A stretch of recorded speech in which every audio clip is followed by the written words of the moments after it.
how can we impart knowledgeable, maybe on social media, internet, or how do we do it? I think the starting point needs to be initiating conversation, which is why I think we're all here today, and which is why I was very, very happy to support this initiative, because I think we don't talk about it enough, and that's the gist of what everybody has been saying here. Even though culturally we had different roots approaching menstruation. So I think the starting point needs to be generation of more dialogue, more conversation, because only when you talk about something will you ask about it. So I have a thumb rule for any issue. I think the first thing you got to do is discuss. When you start discussing something, which so far has not been spoken about, it comes into the forefront. So even though you may be uncomfortable about it initially, the discussion process starts. Then a few people will debate it. So there will be, someone who will say, oh, but traditionally these were our things. As Sinu brought to light, there was a very valid reason to begin with why women couldn't go into temples. It has now been convoluted and brought to a point where, it's almost become sexist. That's the interpretation of it. So then debate will happen. So discussion, dialogue, debate, and then change happens. There's always a 3-stage process required to bring about any societal change, whether it's something as basic as trying to abolish sati.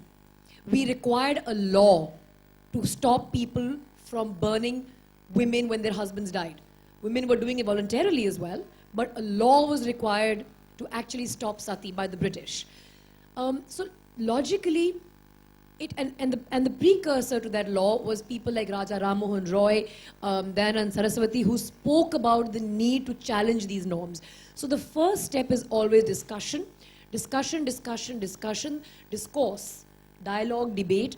Only once these 3 steps have been, and it's a natural anthropological evolutionary cycle in any society with any issue. So when an issue needs to be taken out from the back, brought into the front, there is a life cycle like a butterfly has to go through for it to finally be free. And that is initiated through discussions like this. We have discussions, we have debates, we have discourse, and finally comes awareness, and then comes change. So we are sitting at a point where there is aggressive intervention by brands like Stayfree that are pushing the envelope. So that's where aggressive intervention comes and disrupts the natural process of change. So disruption is a very popular word for those of you who are in the tech business. I'm an entrepreneur, I have a tech startup. So the more disruptive you are in the current environment, the quicker your rate of acceleration of change is.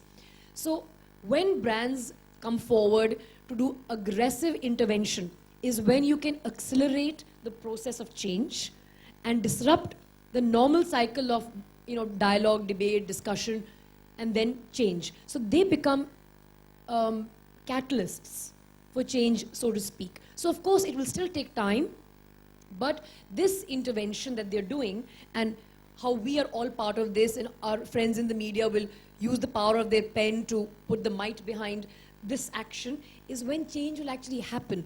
And it is a process, again, anthropologically, any change in society needs 3 generations.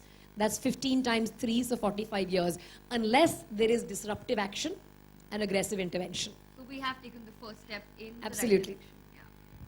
Cool, but 45 years is hell of a lot of time. Yeah, none of us will be around there. I know, which is the sad part, which is why more of us need to disrupt. Yeah. Everybody sitting in this room needs to play their part in disrupting this process. Because unless you disrupt it, the change works like this. First generation becomes aware. It then passes on that value system. And this is not just about menstruation or about sex education. It's about any change which challenges societal conditioning. So the first generation becomes aware, they ask, they may not agree with the change. The next generation, their children, 15 years, of course, hopefully we're not giving birth to 15 years, but from an anthropological, sociological perspective, 15 years is considered a generation. The next generation begins to understand why the first generation was discussing and debating this, and the third generation is actually neutral and ready to adopt the change. So the third generation is where the benefit of the change will come. So let's say 30 years. I mean, 15, that 15 we can play with, but we have to disrupt the process and aggressively intervene to accelerate that change.